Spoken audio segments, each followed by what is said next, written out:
Diamonds are a great example of how desire is being manufactured. Again, the most important thing to know about diamonds, there's two major myths. The first myth about diamonds is that diamonds are rare, and they're not. Diamonds are really common, and their value does not come from their scarcity. And the 20th century, in fact, has been the story of how diamonds have been restricted from entering the market. The second myth about diamonds is that they're connected in some intrinsic way to love and to marriage and to courtship. And again, this is a story that was created around 1947, when a copywriter at the NWA's advertising agency in Madison Avenue, not far from here, came up with a slogan, "A diamond is forever."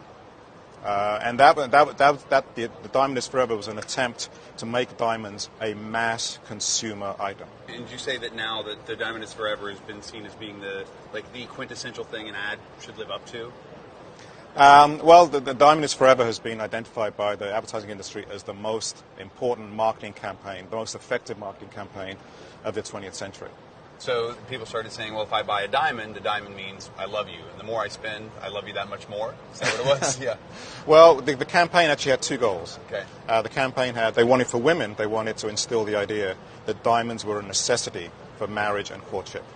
And for men, they wanted to instill the idea that the bigger the diamond, the greater the love.